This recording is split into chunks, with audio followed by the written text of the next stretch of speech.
Good evening, everybody. My name is Todd Scholl. I serve as the lead learner for the SCEA's Center for Educator Wellness and Learning. We call ourselves COOL, and you can learn more about us at cool.us. Let's just look down there, cewl.us.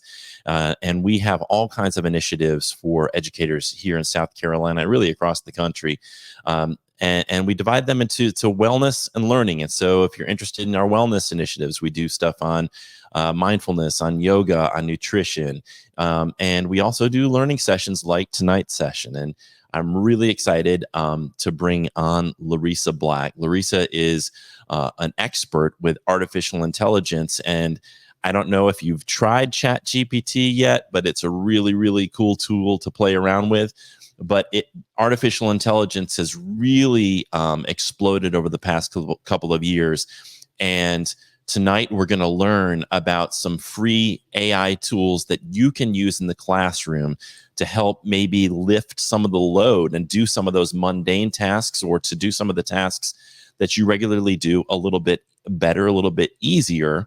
And hopefully that will make your job and your life a little bit easier, so you have time to practice yoga and make a more nutritious meal and or rest or whatever you need to do for your wellness. So without further ado, let's bring on Larisa. Larisa, how are you doing tonight? Hi, I'm doing well. How are you? I'm doing great. I'm really excited about this session tonight because artificial intelligence is something that I think is a really, really powerful thing. And as with any technology, of course, there are hazards with those new technologies, but there are also some opportunities for us. And I'm just really excited to learn more about the AI tools you're aware of so that our educators can benefit. Definitely. Thank you so much for having me on. We were saying a little earlier, I wish I had these tools when I started 15 years ago. That would have been amazing. It would have led to a lot less being at the schoolroom until 7 o'clock at night some nights. I agree that this is going to help with that work-life balance. Let's talk a little bit about your background. I know this was an interesting fact that I discovered this week.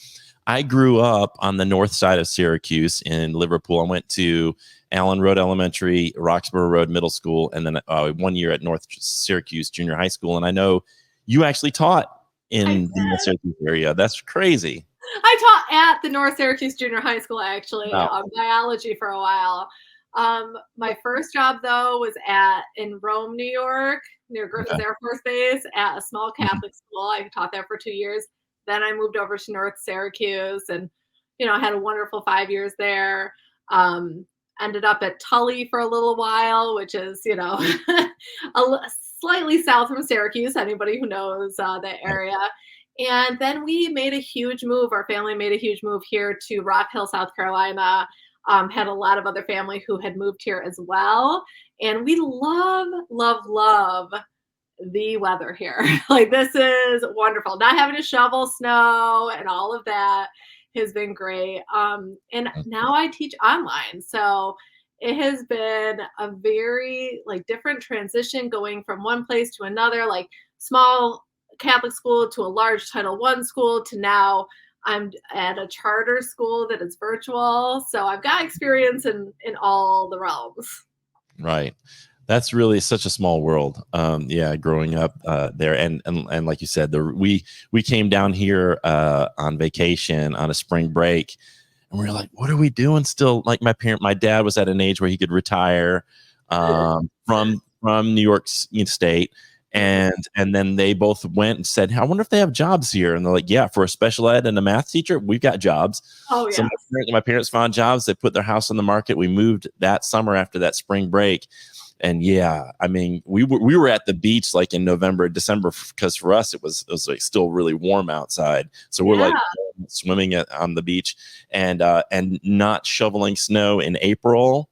It's a really great benefit. So I do miss. My birthday's in May, and I remember there was a year where we still had some snow left in May, and I thought to myself, what? As an adult, once I got to be an adult, I was like, why am I still here?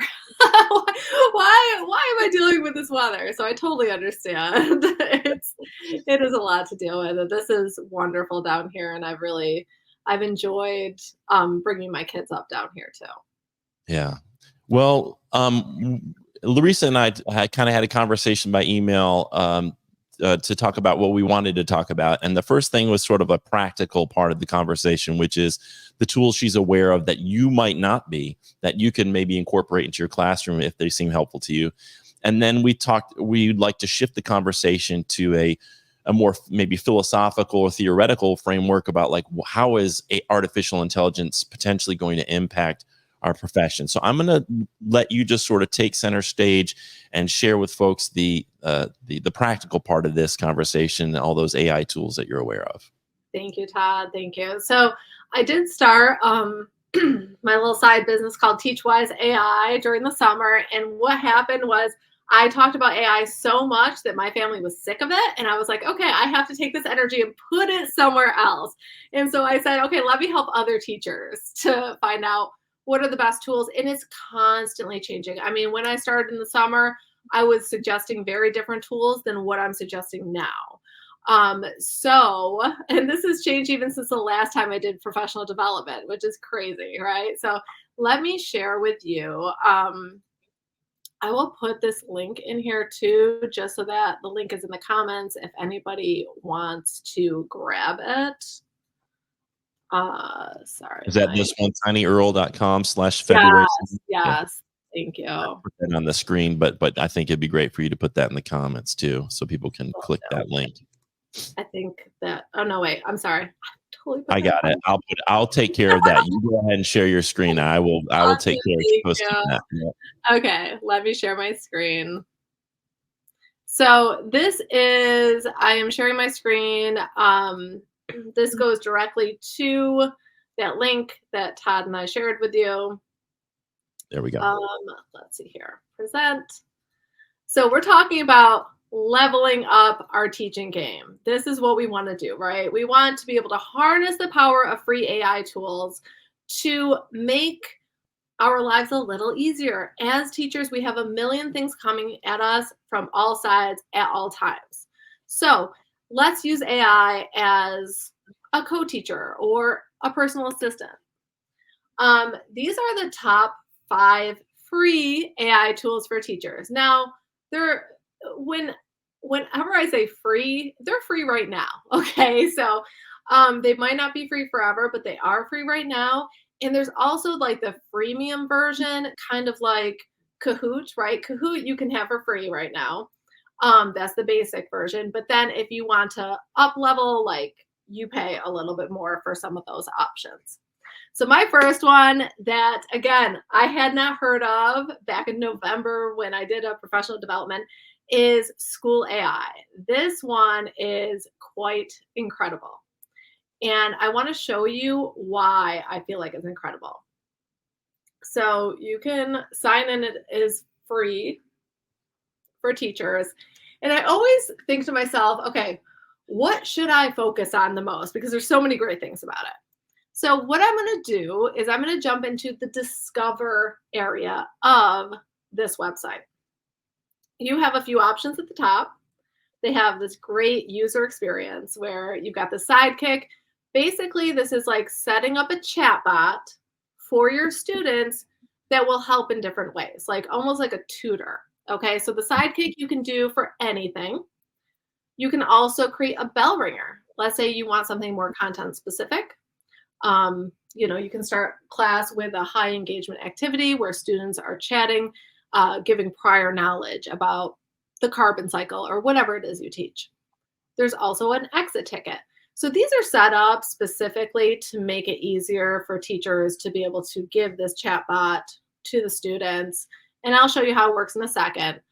But there are some incredible other chatbots that have been created by different teachers. So you can see that these right here have been created by teachers. There are a bunch of different teacher creators. So if you find someone who teaches the same thing as you might want to follow them and use some of their creations. And if you have a specific subject, I teach earth science. So I'm an earth science teacher. I've taught biology, forensics, chemistry, like all the things. If you click on science, you might be able to find something that's already been created. Let's say that you want to jump into exploring our solar system. What you're going to do is click on that and then read about it. You can start a preview to make sure you like this chatbot, that this is something that will work for your students. And what's great about it, especially for accommodations, is that it will speak to you and your students can talk to it if you want them to.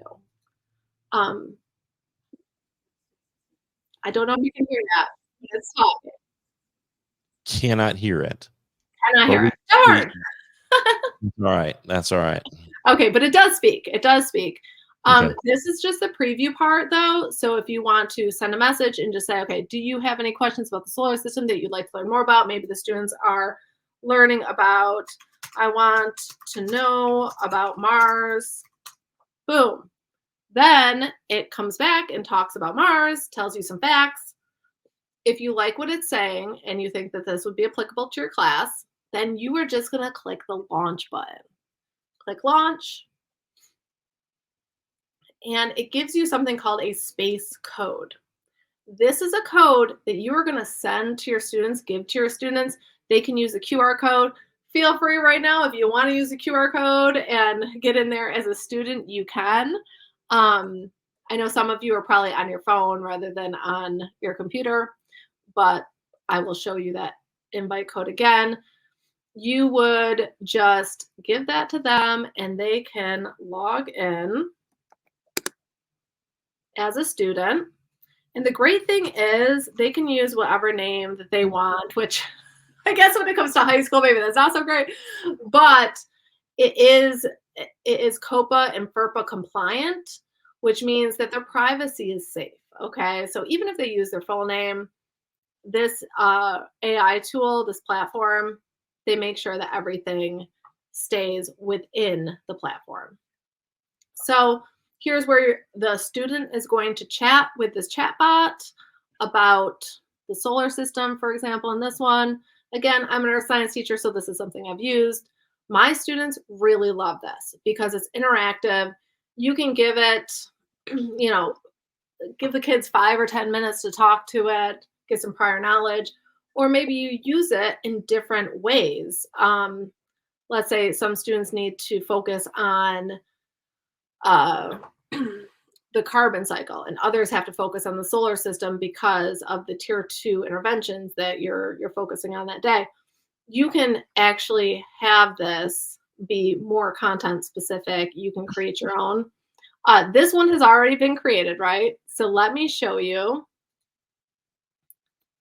that this will go into, oh, Rebecca. Hi, Rebecca. I love that someone did log in as a student. That's awesome. And I'm glad that you did because I want to show you why it's so safe. So when ChatGPT came out, I was like, oh my God, there's so many great things that I could do with this. Like, oh, the implications of this, like I could use this in my classroom to help some students with this, that, or the other thing. But I can't because it's not FERPA and COPA compliant and it's not safe, right? This is where it becomes safe.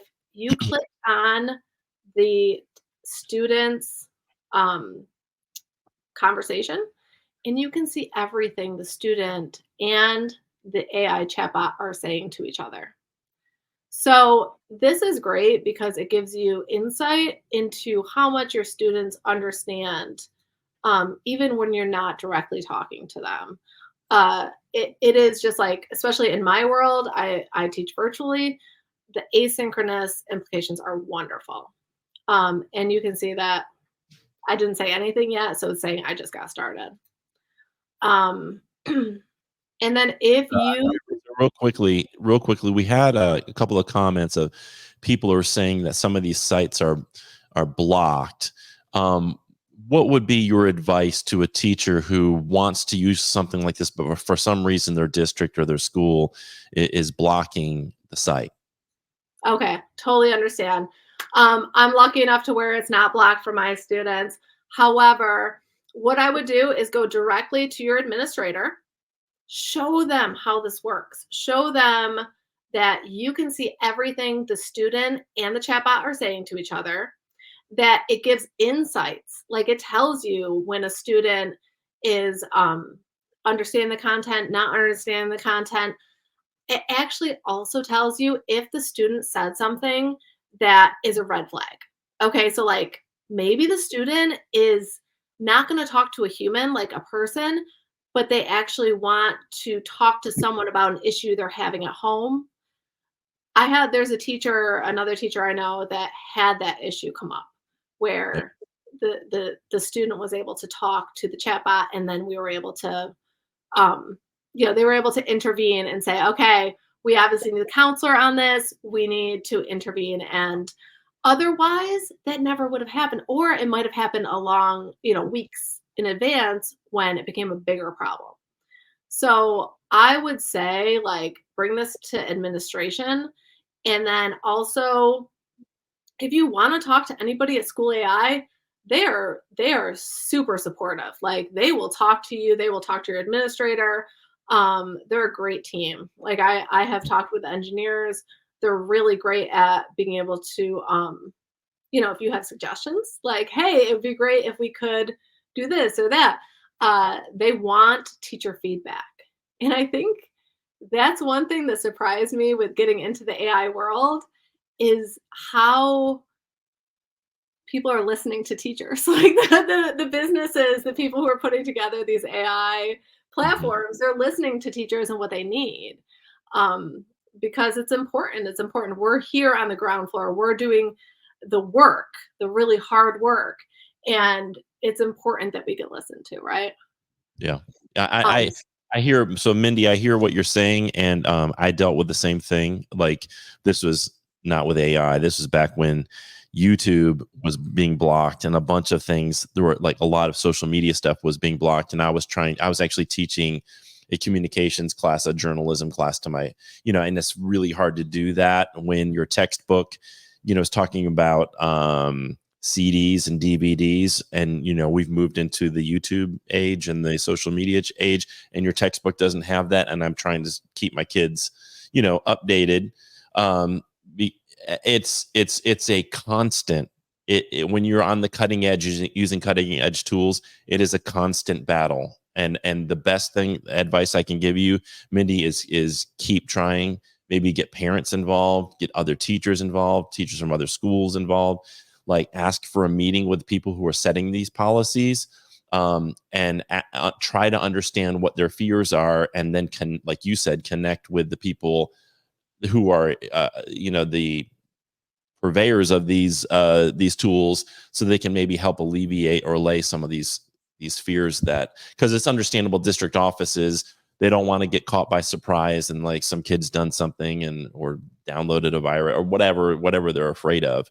um, it's understandable, but we also can't have our hands tied when we're trying to prepare kids for a future, and you're just saying we can't use the tools of their future. exactly, Todd. And I totally agree with you that maybe ChatGPT is not the option, right? Like, but that's something we're going to have to make our students literate in, right? We need to increase the AI literacy. How do we do that in a safe way? And this is definitely one of the best sites I've found to do that. And Aaron, just let you know, we're at schoolai.com. That's the site that this was on.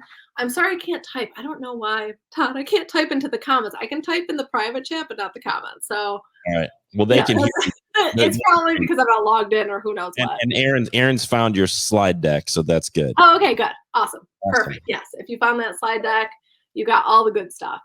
All So right. Let Pete, me. thank you for that little aside. I think that is important. One other little thing I'll say I did, which is, I probably shouldn't admit this, but it's too late now.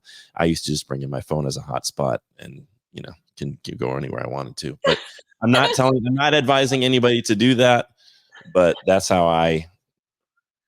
Yeah. I mean, the reality is you are professionals. You should be able to make these choices that, as long as they're COPA and FERPA compliant, yeah, I understand. But I get it. Like there's a lot of pushback in the AI world.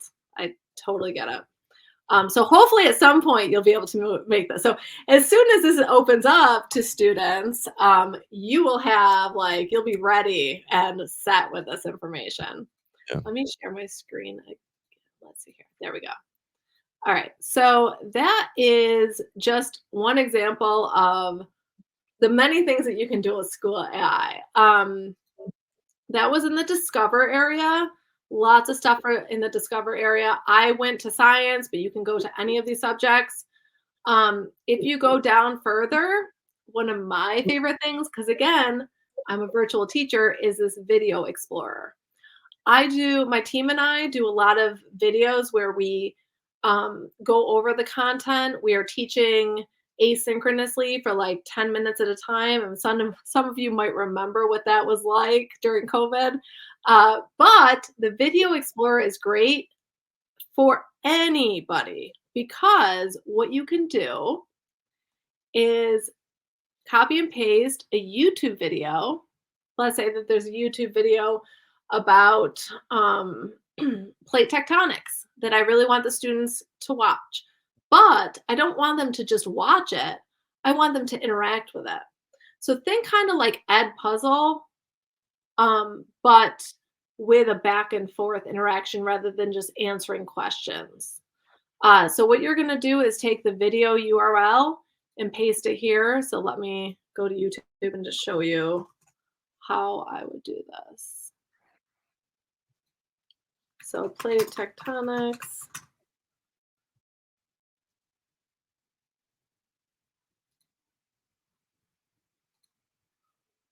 And I would suggest using a video that's like 10 minutes or under. This is advertisement. All right. So let's skip the advertisement. Make sure that closed captioning is on because in order for AI to understand what the video is saying, it does need that closed captioning being on, okay? So you're gonna come up here, copy and paste that URL. Oops. Let's see which of my many tabs are open here. Then you can launch. Or you can start the preview first. I do suggest starting the preview first, but because of time-wise, I'm not going to, okay? And then I will show you what the student is going to see.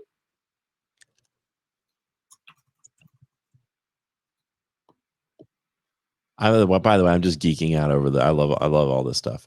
Isn't this crazy? Like, amazing.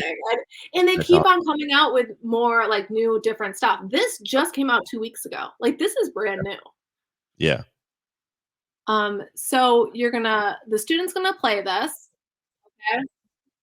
And if they want to make it bigger or smaller, they can just by clicking Control Command Plus or whatever, depending on whatever you have, whether it's a Mac or a PC. So once it gets to this red dot, it's going to ask a question, and the student is going to be able to talk to the chatbot back and forth about the information that is directly in that video. As the teacher, you are also seeing that information on your end. So keep that in mind that you're always able to see those conversations. And I don't want to go too far into that, but there's one more thing that I want you to see that is my favorite thing. But this is just in case you're like comfortable with the technology. Okay, so go to create, and you can see I've created a bunch of stuff. Like it's a little overwhelming sometimes, but you can create something that is content specific.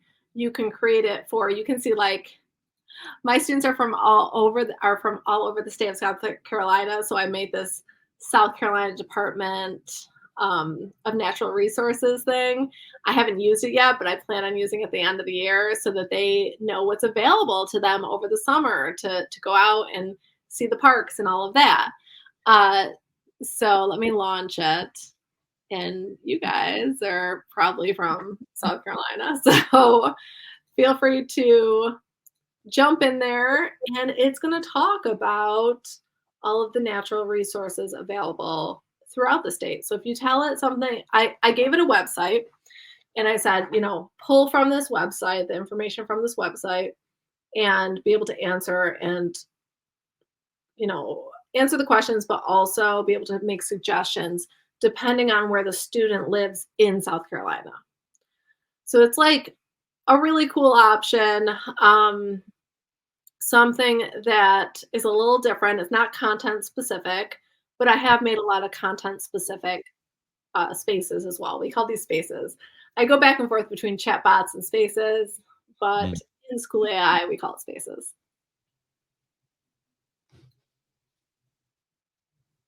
There we go. And so we've got some information here going up.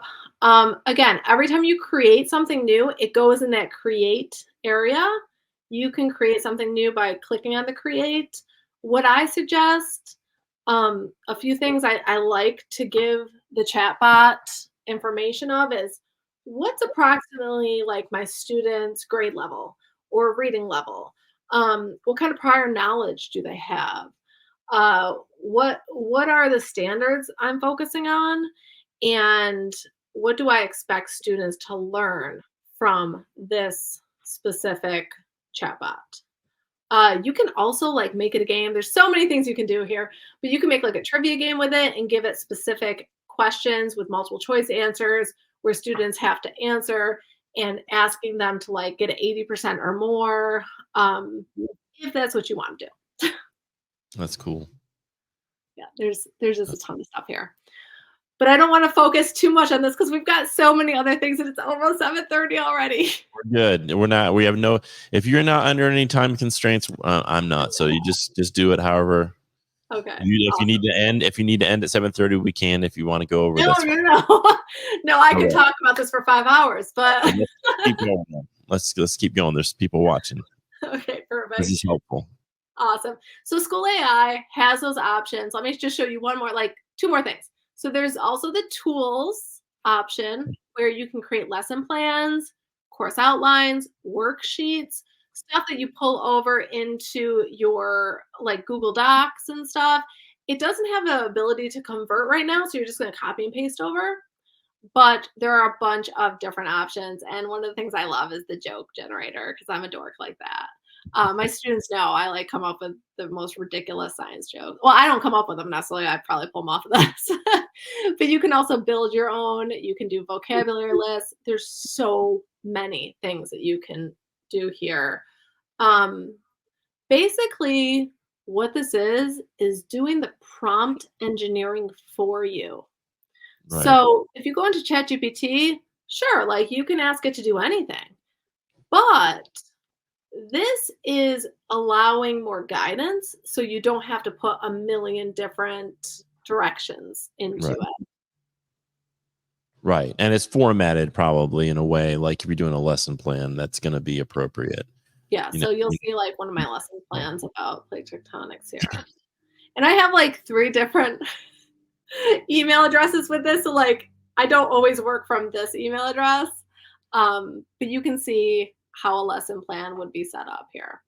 You Yeah. can give it specific instructions saying, hey, I'm an online teacher, give me just instructions, like give me a lesson plan that I could do virtually with my students.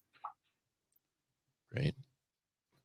Um, and I then mean, this is like time saving stuff, like for teachers who are, a lot of people feel like, God, why do I have to write out every lesson plan? But if you are in that situation where you're forced to write out Mhm. all of your lesson plans, you Yeah, might as well have AI do it, and you can always tweak it. You can have it create something, and you can always go in and customize it and tweak it around to make sure that it's exactly the way you want it. It's not like you're stuck with whatever the AI says, but not like, I don't know why you wouldn't use that and start from scratch unless you just really enjoyed that kind of busy work.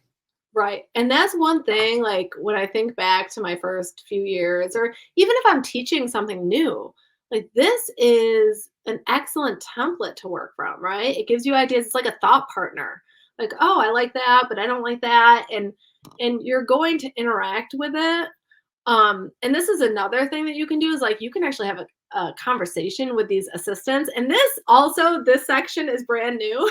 So I haven't done the chats specifically with this. It used to be called co-teacher, and now it's called assistants, which is like even better, right? They've got the co-teacher option here. But you can get feedback that is more specific in a chat that you are like focused on, right? So there's lots of different options. It's like having, a co-teacher with you, right? Yeah. A really So smart and quick one. yeah, and again, this is doing the prompt engineering for you, and it's giving you the best information back, and then you can actually chat with it. So let's say AI and education coach, like how cool is that? If you're not sure how to use this, ask it. You can ask this AI and education coach. So let's say, how can I use AI with my students? I'm just going to click one of the ones that it's suggesting. So it's talking about personalized learning, enhanced engagement, and I've seen this myself. I've been using these with my students, and I see that they're excited to talk to the chatbot about the content. They're getting personalized feedback. And one of my students was like, "Wow, this feedback is even better than some teachers give me." And I'm like, "Oh, I don't know if I, I want to go that far." But the problem is us teachers, we have, 250 students. We Right. can't give that personalized feedback to every student, right? Like we can with summative assessments, but we can't with every single formative assessment. So this gives us a unbelievable way to personalize that experience for the students. Absolutely. But you can go back and forth with this and talk with it. You can speak. You can have it speak to you. You can actually talk to it, so you don't have to type, just like the students can. Oh, and I forgot to show you this right here. This is another thing that I'm like, oh my god, this is amazing for our English language learners. You can actually, the student can change the language Wow. that it speaks to them with. That's amazing. So you're getting so much more specific, and you need to know the content, not necessarily the language, right? Like, do you know the content? Yes, I know the content in Spanish. Okay, great. Now, as an English, like I'm a native English learner, so like I can see it on my end as the teacher in English to see how much the student actually knows. Mm. Yeah. That That's is, that's great. I mean, yeah, there's just so many great things about it. I can't talk enough about it, but I'm gonna move on to the next one, which Okay. is Yeah, magicschool.ai. Mindy's been mentioning Magic School, one of the people watching, yeah, so this is I'm fascinated. Now, have you heard of Magic School before, Todd? No, I haven't been in the classroom in a while, so I haven't been keeping I used to be at the forefront. I knew all the new apps and everything and all the Yeah, new tools, and now it's like I so totally this is all really Mindy says, "All hail Magic School." Yes, Magic School is great. Like it is. This was one of the first AI platforms where I was like, "This is this is possible. I can't believe this is possible." And just thinking about all the things I could do with it. So, what's great is that they have tons and tons of tools, but they do have it organized in a way that you can click on. Okay, today I'm doing some planning. I want to focus on project-based learning, and then you would write down, let's say, your grade level. Let's say you're doing sixth grade, um, and you want to do something like exponents. Thinking about what my sixth grader, my daughter, is doing right now. And then you can put down additional details. You can put down the actual standards. Those are optional. I'm just going to generate just to give you an idea of what it can come up with. But it gives you all of this information. And if you have used this before, there's some stuff that is so great where you're like, yes, I will definitely use it. And then there's other stuff where you're like, no, that's not where I want to go with it, or that doesn't connect with the way I teach. What's great is you can export to Google Docs, Microsoft Word, or you can print, and then you can save the resource, you can copy and paste it. Um, there is just you can also share it. You can share it with, let's say you co-teach and you're like, hey, look at, I I really want to use this. What do you guys think? It's easy to share. So when you go back in here, you've got all these options on the top. You've got content specific options, questions. Here's where I'm going to say that this is why we will always need teachers, right? We need teachers for relationship building. We need teachers in the classroom to make sure that everything's going smoothly. But we also need teachers because you are the experts, right? You are the experts on the content. You went to school for a long time. You know the information. When you are using AI to create multiple choice assessments, any kind of questions, make sure you double check every single question.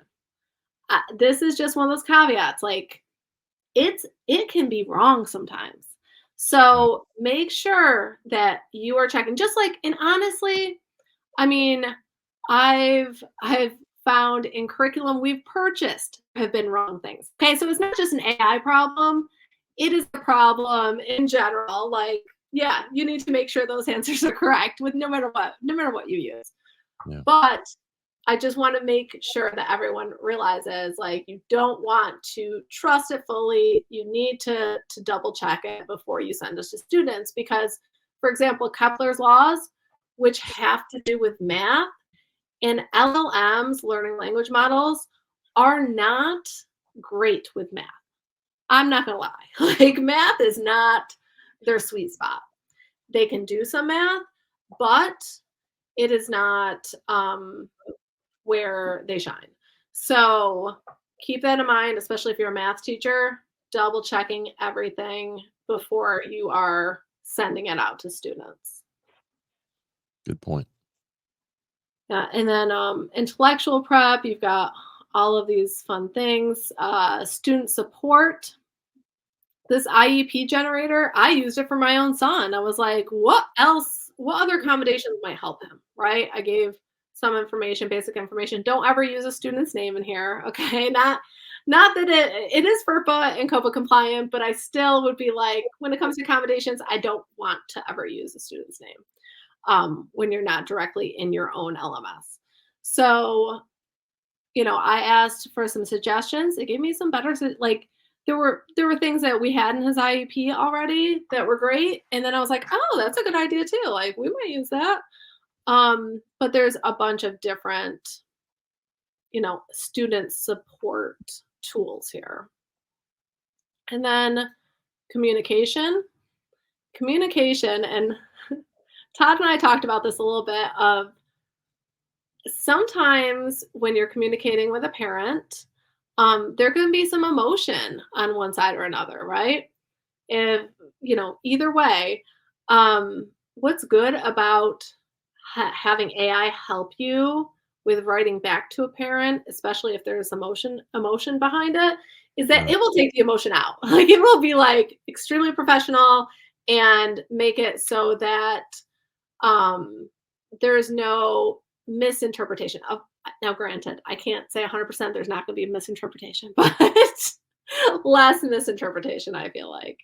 That's just one of those things that can be helpful, and you don't have to sit there forever thinking to yourself, does this sound okay? Does this sound okay? Like, I don't want to make the situation worse. And a lot of times when I've asked either ChatGPT or Magic School to do this for me, it has come up with excellent solutions, like just great communication. And then community tools. This one right here was kind of fun. Song generator. We use this in my PLC in the beginning of the year. And what you do is you just put in some information about, like, one of the science teachers or whoever, in your PLC, put down some information about them, and it creates a song that has to do with their characteristics. And it's cute and it's funny. It's just like an icebreaker, at the beginning of the year. And you could do it with the students, of course, too. Yeah. But Magic School has got a lot of stuff here. Here's your output history. Anything you've created is in here. Raina is the chat bot. So if you're not sure how to use it, you can ask it, how do I use you? Like, what am I supposed to be doing here? And then this is new. I have not been on top of it as much with this magic student part, but it is going to be focusing on AI literacy for every student, which is what we need. That's And that's going to be coming up soon. that's set that point I want to highlight right here. So for anybody who's in administration or in policy creation, like this is the way I look at this is they're reading, literacy and numeracy as we've traditionally defined it, being able to look at text on a page and read it and understand it, numbers on a page, be able to add, subtract, all that. All that's still vitally important. But if we're not teaching kids to use the tools of tomorrow, the literacy of these kind of tools, Yeah. they're not learning to utilize these effectively, they're gonna fall behind, way behind, and they need to understand how to use it, not only from a perspective of how to use it, but in terms of the safe how to use it safely and effectively. And the idea that we're just going to ban this from students or prevent them from using it because we're scared, we're not quite sure how it's all going to work out. I get the hesitation, I get the fears, but it's like you better figure it out quickly because, like you've been mentioning, this is moving and evolving so quickly, So and fast. we don't have time to be delayed, by years from getting teaching our kids how to use these tools properly. We don't have the time for that. We really don't. And I think it's super important. The first thing that I think administrators need to do is come up with a policy. Like, and there are plenty of them out there. It's not like you're coming up with it out of like nowhere. You can actually ask ChatGPT to help you come up with it. Like you can use AI to help you come up with it. But I will have to say that North Carolina just released a couple of weeks ago their state policy for AI in education. And I think every state needs to start going that way and being able Mhm. to figure out a way to implement AI in a safe, productive, and ethical way. Right. Right. So I agree. All right, let me share my screen again. Yeah, And I it's can the same way with social media. It's like kids are going to use social media. share And if them. you're not teaching kids how to use social media, how to consume it, and how to use it as a tool of communication, I mean, then you just end up with a bunch of kids just making silly dance videos and just consuming a bunch of garbage on TikTok. And it's Right. like you have these really powerful tools, but these kids haven't been taught how to use them to really like supplement their life to learn valuable things and to communicate valuable things. So then they just play around with it and jack around with it in ways that are really not productive and actually unhealthy. Yes, and that isn't that the way with all technology, right? Is it Yeah. can be used for good or it can be used for bad. It all depends on what choices we make and how to use it. So I agree with you. Like AI is right up there with social media and the internet and just technology in general. Yeah. Um, Yeah. it Sorry, can let me bring cause your screen down. issues. Here we go. So that's why like I'm trying to focus on okay, here are the like things we can do with AI to enhance education, right? Because there's so many other things that are like doing the opposite. So let's try to show students how to enhance it. Um, but this is CuraPod. CuraPod is one of my favorite things right now because it's similar to Nearpod, but it's more interactive. So, since I'm an online teacher, I will have to say like I need something that's interactive for students to do on the computer, right? And in a live lesson. So I really love this because it not only helps me AI component wise, like if I decided, oh, from scratch, I want to come up with a lesson, I can say, all right, I'm going to focus on science just because I am science and I'm more comfortable with that. But let's say I want to do science and I want to do fifth grade and I want to have it come up with a full lesson for me. Let's say I don't have a whole lot of time. I'm a new teacher. I don't have a whole lot of information. Like I haven't been given a lot of resources.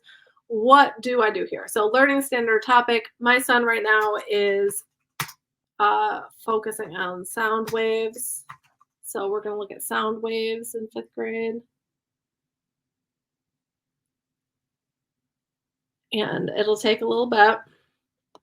Now, again, when AI creates something and you're like, well, this isn't exactly what I would do, I understand. Like, it's not going to do exactly what you want it to do, but it's going to be that template that you can work from.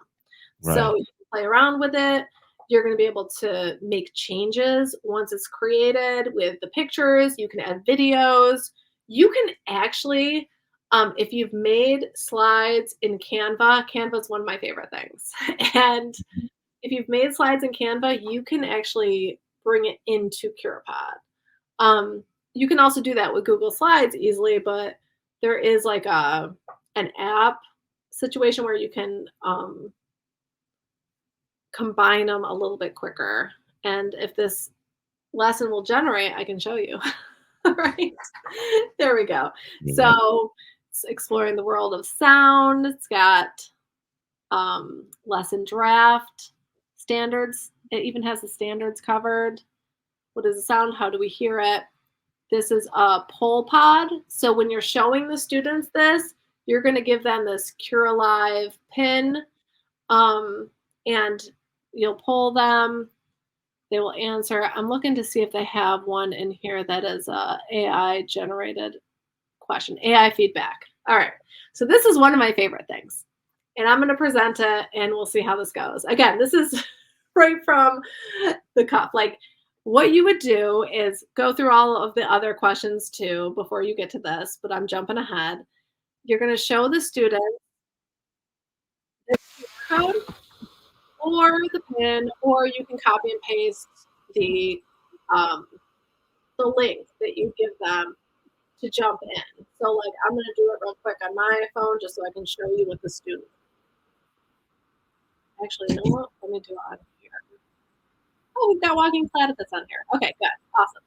So if anybody else wants to jump in there, feel free, and you can see on the student's end. Okay, so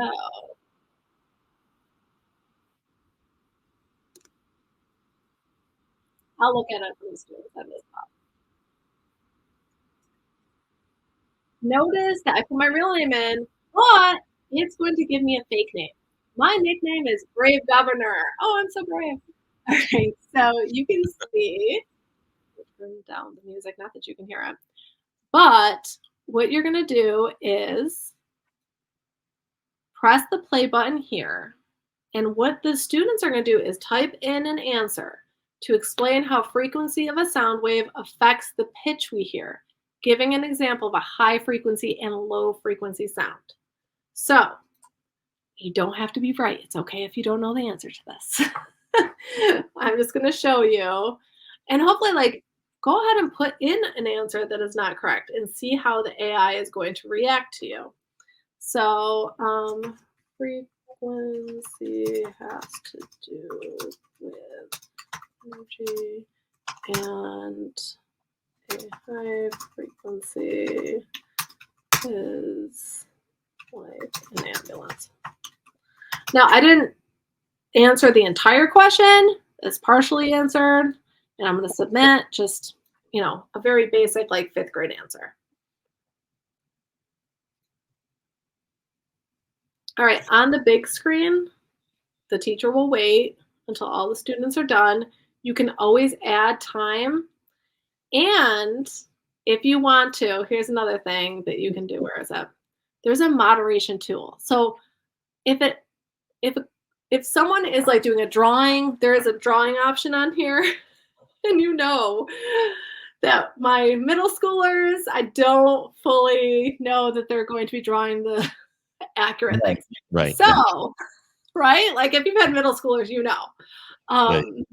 So you have this moderation view where you can view it on a different screen that the students can't see. Like if I had 2 screens, I'd view this for myself, and you can allow for the generate feedback or not. Like you don't have to show it. You can dismiss certain things. Isn't that like great? Like they've thought of everything. Yes. So let me give feedback. What's happening here is it takes a second, but AI will actually give feedback to the students with whatever their answer is, if it's correct, if it's not correct, if they're on the right track. Um, and you'll see that my answer, it says, wow, you did a nice job starting to think about how sound works. I like how you connected high frequency with the sound of an ambulance. That's a great example of a high pitched noise. Frequency is like a number of sound waves that pass each second, and high frequency sounds do have more energy. So, like, it's giving them a boost. And I have seen where students have answered completely incorrectly, and the chatbot is very nice to them and is like, hey, nice try. Like, let's think more about this or that. And my students have said they like really love the feedback from this because it's just so nice. Yeah. I guess maybe I'm not that nice. I don't know. Well, what's great about it, if you think about it, this is like you said, it's like you've been able to hire a teaching assistant Yes. that can work with all of your students and give them feedback instantaneously. So you're not having to go through and read every single response and give it that kind of feedback. You can go through, of course, and check it, but like and provide your teaching touch to this whole thing, this human touch to it. But Right. it's like you can do more and get more done Yes. with students, and students are getting more feedback, better, I don't know if it's better feedback, but they're getting more feedback on their work and instantaneously so that they can course correct, and then move on. Right, exactly. And you can open these up and show, like, there's no names on this. So if you want to show some examples, you can. But what's great is when you end the lesson, you get this like overview of who participated. Okay. And then you get these generate insights. And again, this is something they just added last week. Like all of this stuff, they keep on adding great new stuff. I can't get over it. So not only is AI helping you create, AI is also helping you to give feedback to students immediately, and it's giving you the learning objective and the lesson summary here. And So one thing I was thinking, if I were using this would be really cool is to have like sort of a guinea pig class, like maybe at first, or maybe a few students just to kind of test this out on and see what's working, what's not. And then once you get it refined, then you're saving this lesson, and then mhm, you can reuse it, and then you can always continue to update it and modify it and evolve it forward. Um, Gosh, exactly. I mean, just brilliant time saving. It's amazing. It's amazing. And I'm not gonna lie, my honors 8th grade class, they're the ones that I do that with. Yeah, They're the ones where I'm like, okay, make sure, because they're so curious and right, they're so excited to do something new and different that I right, just knew they were the right class to do that with. right. And they have really like loved it. But this right here just gives you an idea of the different student insights. You can see the AI replies and all of that. You can also download it into like an Excel spreadsheet. And Mhm. remember that if you don't have Excel, you can still download it and put it on your computer and then just open it in Right, Google Spreadsheets. right, right. So that helps with, if you're doing MTSS, like that's great for tier 2 instruction. That is definitely a helper. Okay, so there's CurePod. In CurePod, there's so many different things, but that's like a brief overview of why I like it, the interactivity. Another thing it does is like it'll let the students draw, and then they can vote on each other's answers, which is kind of cool. Okay. So there's some collaboration there too. All right, next one is Diffit, and I'm not sure how well Diffit is known either. I think Diffit and Magic School are two of the like most known ones. Yeah. But the reason Diffit is so known is because it can differentiate anything. Like, let's say you have a worksheet you've been doing, or like an article you're sharing with the students. For example, I had a National Geographic article I really wanted to share, but it's like college level reading. So I was thinking to myself, geez, this is a little too high end, maybe. But I don't have the time to rewrite it myself, right? Right. So what you can do is it will rewrite it for you. It will re connect for whatever level you want, and also whatever language you want it to go with. So there goes another accommodation for our ELL students. Like, here's what we can use. If you want to start with something like completely new, like Kepler second law, let's say, fifth grader's not going to do that, but let's let's go up to ninth grade and put it in English. Generate resources is really focusing on literacy, and then it will come up with questions that it will ask you about. And one of the newer things in the last couple months is that it is allowing you to use like different worksheets, like concept maps and stuff like that. And this is also a newer thing, is that you can choose a picture now to go along with whatever your text is. Another great thing about this is some of the AIs, you wonder, where are they pulling this from? Like, is this completely sources that I would use? Well, with Diffit, you can actually see where the sources were pulling from. Oh, that's great. Great. Isn't that nice? Like, yeah. I love that. You can edit it as well, and then you can copy and paste it. It gives a summary that you can edit. It gives key vocabulary words. Again, editable. You can add more vocab words if you want to. Multiple choice questions, short answer questions, open-ended prompts. And then this is where you click on get student activities, and there's tons of other activities that can be done. So yeah, it personalizes and it just differentiates so well. Yeah, that's just, I mean, it's crazy. It's like, I can't believe this is like something that is available now. Right. And another thing that it can do is you can pull from just an article, just put the URL of the article, or a YouTube video. So it will also pull from a YouTube video, kind of like School AI would. And then if you want to do your own information, like if you have a PDF you've already been using or a text you've already been using, you can copy and paste it in there and differentiate it. So like, let's say you want to keep your original, but you just want to change the language, you can do that. Or you want to keep it like that and you just want to generate resources for it, you can do that as well. Will it, this is totally off topic, I'm just thinking for myself, will it take like I have a hard time, like Steve Newsom and I write blog posts, and a lot of time, and both of us just like to really articulate the whole thing.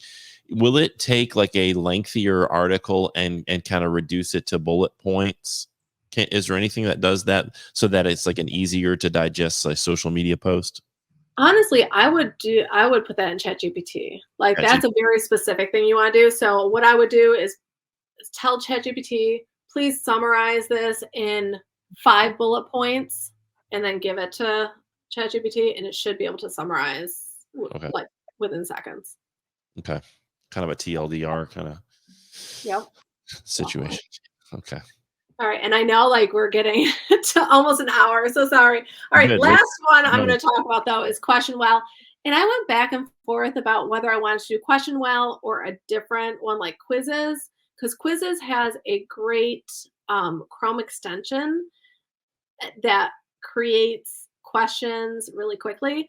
But my students really love Kahoot. So I tend to stick with the Kahoot or Kimkit, Blookit. Those are kind of ones that my students love. So I want to stay in that realm. So what it does, it can create multiple choice questions based on, let's say, Kepler second law. And I'm going to say 9th grade. I want it to generate questions here. Now, last time I tried to do this live, it was not working for me, and I don't know why. You know how it is. When you're live, it's like, no, it's not going to work. We're at the cutting edge, so not everything, that's what happens. So this is what happens. Like if you're a teacher and you're doing things like if you're really pushing what's new, there's like you and I talked about before we went on, there's going to be stuff that goes wrong, and you just have to be willing to work through it. That's all. Yes. Oh my gosh, it worked. Yay. Okay. So what you're going to do is look at the questions, make sure you're looking and they are correct and the answers that they say are correct are actually correct. Once you have double checked all of that, you're going to export. Okay? Click on export and then it gives you all of these options. What are you going to do with it? You can create a document that will be imported to any of these. So let's say I want to do Kahoot. So I want to select all of those. You can get rid of some of them if you don't like them. And it should be uploading. Export. Yeah. Okay. There we go. Yeah, Okay. it did. There it goes. There it is. So now I'm going to go open Kahoot. So I saw it did it as an Excel file. So Kahoot takes an Excel file basically. Yes. And I didn't even know this before. I was like, I could have been writing all my questions in Excel. Oh man, that would have been great. All right. So let me continue with Google. Obviously, I don't usually use my TeachWise account for this. Right. Okay, but I want to show you if I can. Maybe I will jump into a different account. I got other accounts. I got all the other accounts. All right, let me jump into a Kahoot on here. What I think is amazing is it's just like shortcuts for the same thing. Like, if you were going to do this and you were going to, like have to take the time to type in all the questions, it's just shortcuts. This is just shortcuts and it gives you that extra time. It does. I used to spend so much time copying and pasting things over, creating from scratch. That's and right. that can be so exhausting. Like that's not where my brain wants to be, right? My brain wants to be in the creation process and helping students to learn the content. Right. So not work hard. let me open up. You're going to open up a blank canvas and then you're going to go to add question and down here where it says import spreadsheet. Now, I don't know about Blocka. I'm not positive, but I know for Kahoot, there's this import spreadsheet option. Okay. You're going to select that file.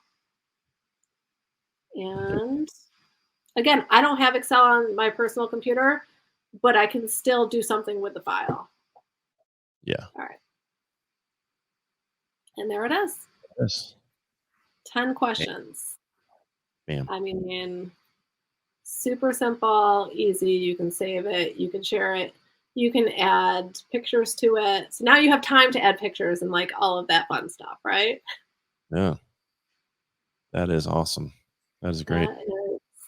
Okay, so those are the 5 top tools. I wanted to mention also that there are AI tools within like Kahoot. Like for example, if you have the premium account, there is an AI option in there.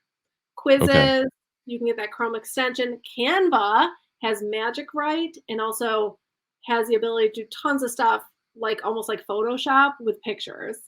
Padlet has got some AI in it where it helps with creation.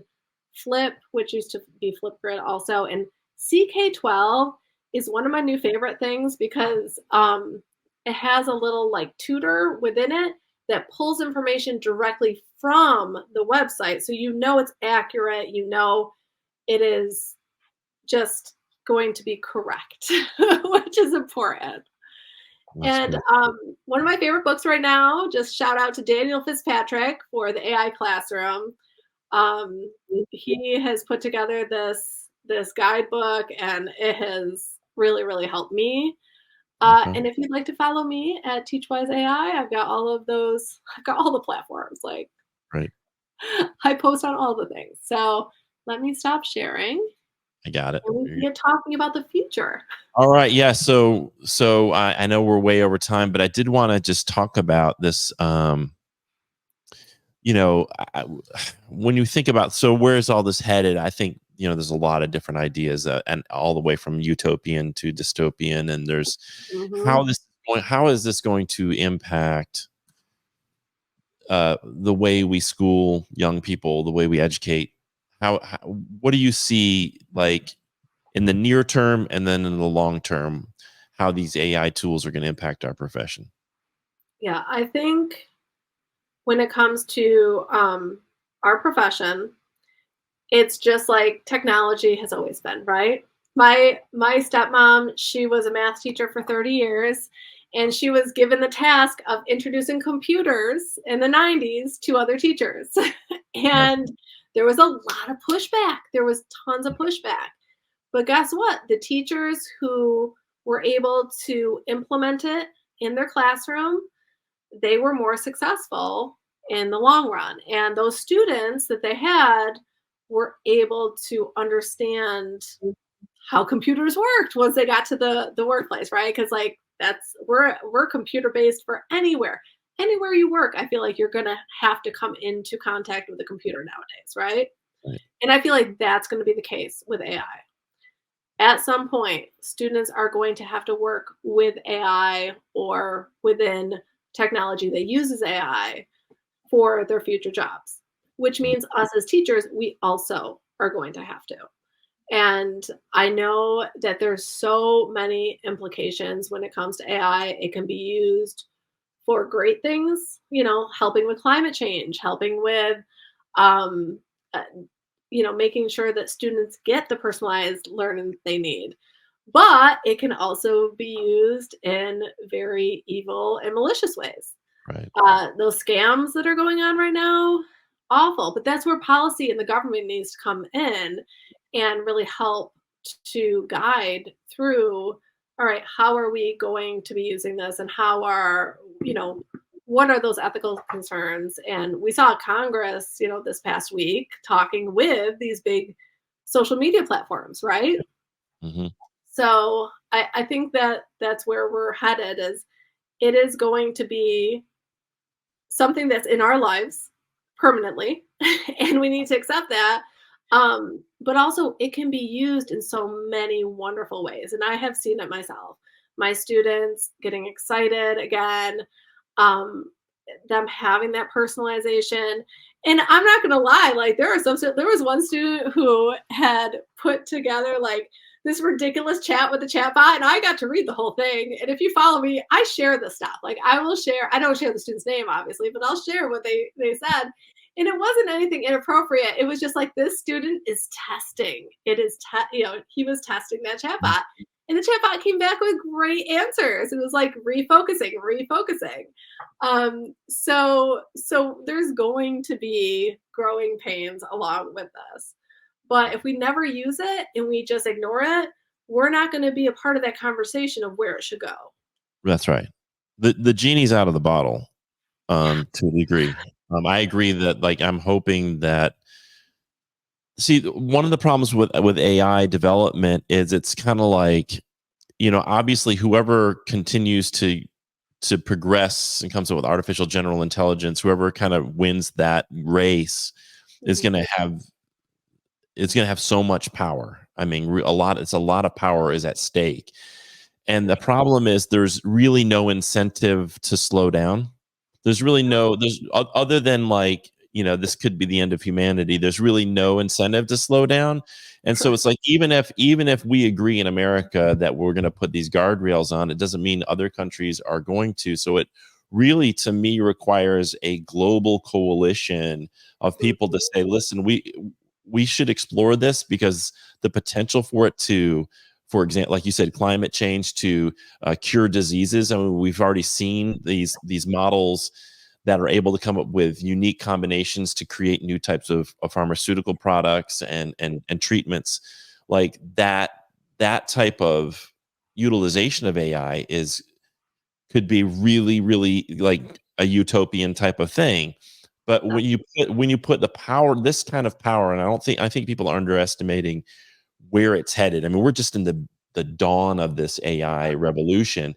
Where it's headed could be the power of it so immense, and Mhm. and in the wrong hands could be really, really destructive. And that's why I think like the role of schools is to not pretend like this doesn't exist and be scared of it, but to say we really got to get out ahead of this and prepare a populace to use this tool responsibly. And the last thing I want to say is, when schools, if you say that the purpose of school is to get kids to do well on these standardized tests, let's say that that's the metric we're using. Yeah. Once You can tell how I feel about that, but yeah. I don't feel about that way, but I know you don't either. I know we're on the same page here, but yes, I understand. a lot of people see like that's the school report card, all that stuff that the public sees, in terms of how we're evaluating schools based on a standardized test. And if that's the goal is to score points, score the most points on that. If the teachers need to understand, if AI and virtual reality eventually can do that better than you, and they don't have to take sick days and they don't complain, Right. you will be replaced. People think that it won't be but if that's how we see schools, and it's not a human to human thing, and we don't place priority and value on the human to human interaction, the social emotional piece, if you don't prioritize that now, soon you're going to lose grip and control of your profession. Tell me if I'm crazy. Not at all. I think there are distinctive human skills that AI cannot do, and we need to be focusing on those, right? We need to be focusing on that, not some of these standardized, like, did you reach this essential standard? And that I have a hard time with that, because I'm like, how are the students growing as a human? How are they growing and becoming a part of society and collaborating and making sure that they're contributing in an ethical way to the human race? I mean, that should be the reason we go to school, right? Is so AI is coming along and being able to replace some of these basic, like, think about Bloom's taxonomy, right? Those, anything that's below create and evaluate, AI can do real easy, right? Real easy. But as humans, we are able to think ethically about things. We are able to make decisions. An AI bot doesn't understand that there are repercussions to decisions, right? Like, it just says, oh, you want me to take carbon dioxide out of the atmosphere? I will do that. And it will do it because that's its only task. It won't care that it took too much out, or that it is putting it into the biosphere where, like, now we're getting all these other issues. But humans can understand those nuances, right? Like, that there are repercussions to choices. And I'm not saying we always make the right choices, but at least we can be reflective of it, right? Right. Yeah. I don't know that people really understand fully. I know, like you do, like Mindy, other people that are exploring these tools get it, but I don't think people understand what we're on the precipice of in terms of the power of these tools and VR. I mean, this Apple Vision Pro just came out this week. You couple something like an Apple Vision Pro with artificial intelligence, you put that in the hands of a student, and if you're saying the goal is just to get them to do well in a standardized test, there's gonna you talk about a chat bot who never gets anything wrong and can provide immediate feedback and can do it in a really entertaining way right in front of the student. And they have this, you talked about those chat bots, but imagine a VR chat bot with everybody from history, and you're having these conversations and you're learning that way. That's the goal, right? Right. It's an amazing possibility, and it's like, Yeah. as a tool that we use, like, to help accelerate student learning. But if that's the sole purpose of schools, then all you'll need is somebody who just can keep the devices charged and make sure the students are just, doing what they're supposed to be doing. And pretty soon AI will be able to monitor that. Like, it's really important that we insist upon the human element, the social interactions, the field trips, the getting outside, the learning to collaborate with people, learning, the health, the mental health, the well-being, all of that has to now become a priority of schools, or you're going to lose to AI and VR eventually, because it'll be able to do that basic function of preparing kids for a test better than humans can. Yeah, Yeah, I completely agree with you. And I see Mindy here says AI can free educators from the burdens of the mundane, so that we can use more of our energy on creative thought. Yes, creative thought, connection, being able to forge those relationships that are so important. And the reason why, like the main reason we should have schools, right, is be able to connect with others. And Absolutely. I'm gonna try that, Mindy. I'm gonna see. Oh, is that on Netflix or something? I think it might be. I don't, I've seen an ad for it, but I can't remember where it was. Well, Larissa, she said, "Sing it, sister." Woot woot. Absolutely, Mindy. Thank you for tuning in, Mindy. Yeah, Larissa, we've gone way over, but I just want to say thank you for this, and I look forward. We need to do a part two at some point, for sure. because I'm sure everything within will change by that time too. 2 to 3 weeks, like half of those things apps will be out of business, and Right. there'll be like five new ones. So, but we really appreciate you showing what's possible. These tools are things for teachers to explore, Mhm. experiment with, and see how they can help make their jobs just a little bit easier, so that they can really do focus on the things that are truly important for a teacher to do. So, thanks so much for your time tonight. You're welcome. Thank you so much for having me on and giving us this platform to talk on. Absolutely. All right, everybody. That was Larisa Black, and you can find her on all the socials at TeachWise AI. I do have a few things I want to promote. Tomorrow night, we're going to do a session with Heaven Hale Catlow and Mary Rita Watson on what's in your contract. That's going to be from 6 to 6:30. We may go on to 7:30. Who knows? But we're going to have a conversation about teacher contracts. Teacher contracts come out in the spring, and we don't even know necessarily what we're going to be paid, and we're forced to sign them. And we just need to have a conversation about teacher contracts in South Carolina, and what we can do to improve them and improve the whole process of signing those contracts. If you've missed it, the latest episode of Cool Vibes is on the Cool website at cool.us.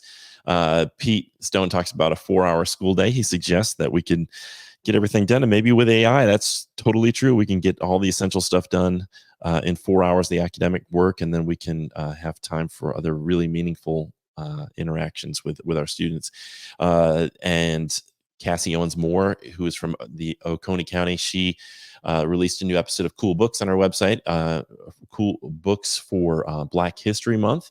And we just released today a new article by Steve Newsom about forced outing and gender affirming care, where there's that bill, I think it's H4624 in the House, and now being debated.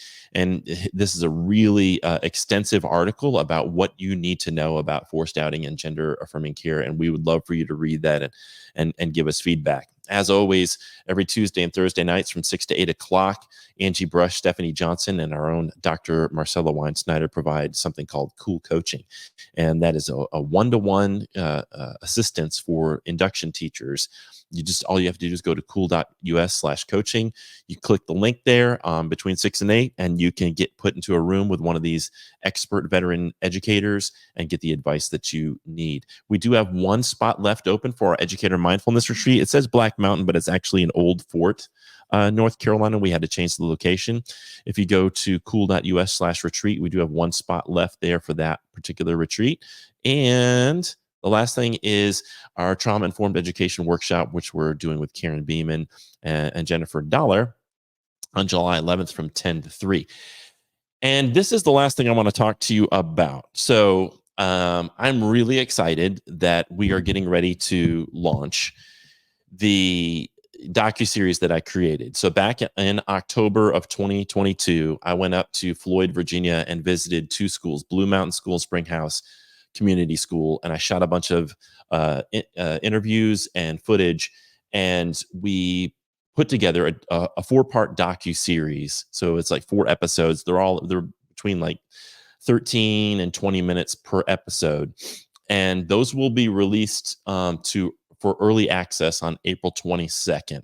And you can go and get that early access. You can sign up for it at cool.us/rehumanizing school. But what I thought I would do tonight is play the trailer for that docuseries. I'm really excited about it. The goal is not to say every school should look like these schools, but to start a conversation about school culture, what it means to put life at the forefront, to put human beings and human wellness at the forefront. What does that look like when schools do that? And how can we bring more of that into our public schools? So without further ado, here is the trailer for Rehumanizing School.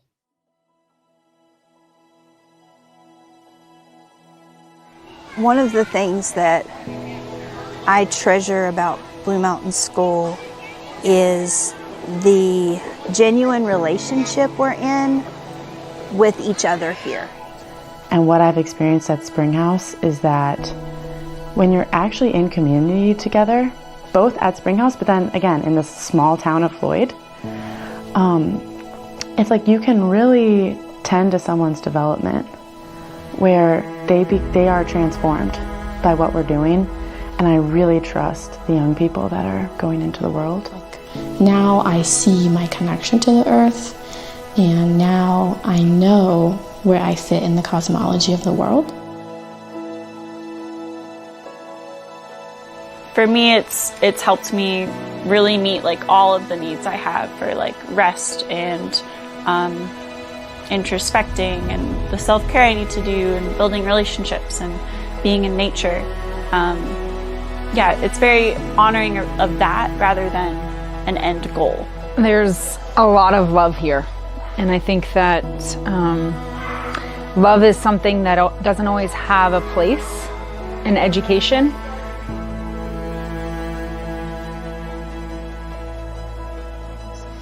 My friend Riley, he was shy for the first 3 days of school until on Thursday while he was at recess up in that tree over there. I asked him what his name was and what he liked to do. From then on, we bonded and made friends. Once you get to know this place a lot, you just feel welcome. Life's just kind of easy when you get to know this place a lot.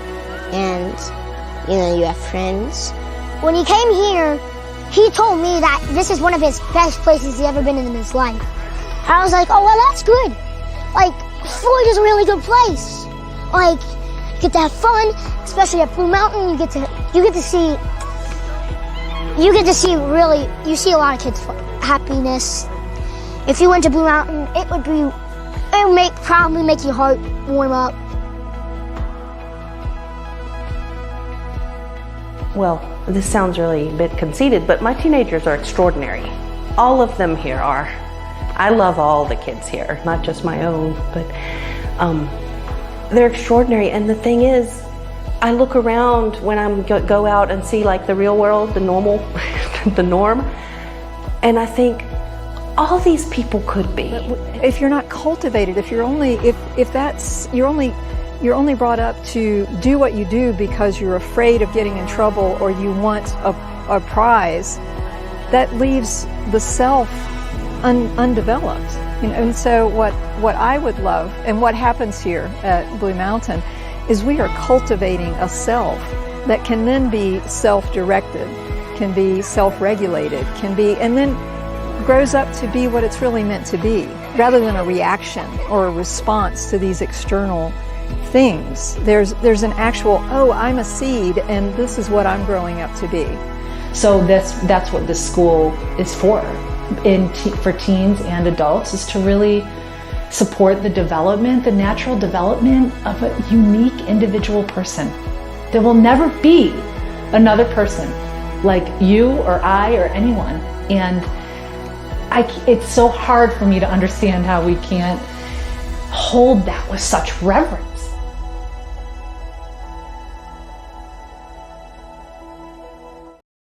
All right, everybody, that is the trailer for Rehumanizing School, the docuseries that's coming up. If you'd like to receive early access to that, you go to school.us/rehumanizing school. And you can also reach out to me on that website, and we can set up a screening at a university, at a school in your area.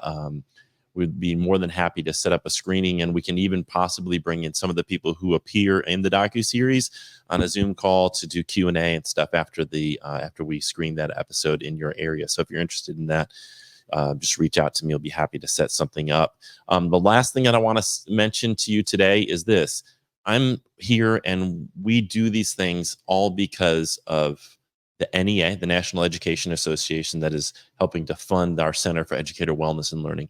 And I'm also here because of the South Carolina Education Association. There's one teachers union in the state of South Carolina, and that is the South Carolina Education Association. And if you are interested in being a part of that union and being a part of a movement, and by the way, the unions are what gave us weekends and 8-hour work days and, you know, child labor laws and so many other amazing worker benefits and worker rights. And without the unions, we wouldn't have those things. And anybody who tells you that union is a bad word, or tries to convince you that you shouldn't be a part of a union, really, in my mind, they're doing you a disservice.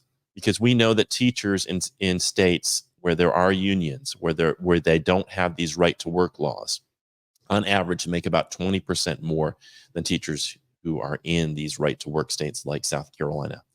We need a union here. We need a strong union, and we need you to be a part of it, because the more of us there are, the more collective power we have, and then we can fight for things like better pay and better working conditions for you, and a better situation for your students, more resources and the things you need to thrive as an educator. So if you're interested, you can go to jointhescea.org, or you can text the word join to 48744. If you are interested, but you're not ready to commit to joining yet, you can learn more about us at the scea.org/YRO. It's a simple form. You just fill out that form. Someone will get in touch with you. One of our UniServe directors or somebody at the SCEA is going to get in touch with you and connect with you and just find out more about you. And we can talk to you about all the benefits there are. You know, when you join us, you're joining the NEA as well, with over 3.2 million members nationwide. Educators from across the country come together, and they're a part of this national union, the largest labor union in the United States, the NEA. And then you're also joining the SCEA, and then your local association. And we need local leadership. We need strong local leadership in every district across the state of South Carolina. And so if that sounds like you're ready to lead, you want to lead, and you want to be a part of a movement that's actually going to protect our public schools that are under attack, and protect our noble profession, then please consider joining our movement at jointhescea.org. Well, thanks again to Larisa Black for her information tonight and for her thoughts on AI. I hope that you found this useful. If you did, please share this with your friends. You know, share these tools and share this live stream with folks, because we want more people to know about it. We want our teachers, you know, the whole goal of COOL, our Center for Educator Wellness and Learning, is to improve the inner and outer lives of educators. And we do that through these kind of offerings to educators for free. You don't have to be a member to benefit. But of course, we'd love for you to be a member, but you don't have to be a member to benefit from this stuff. We are really committed to improving your lives. And one of the ways I think we can do that is by finding out about the tools that make our jobs a little bit easier to manage. So thanks again to Larisa Black tonight. Thank you for tuning in. Thanks to everybody. I want to just shout out Mindy Penn in Horry County. Rebecca Melson, I think it was. Someone named Jared was tuning in. Aaron Ellis tuned in. It was Jared Johnson. Thank you so much for everybody who tuned in, and we hope you enjoyed tonight's live stream. Join us tomorrow night at 6 o'clock for a conversation around your contracts. Until then, have an awesome night. See you tomorrow night at 6.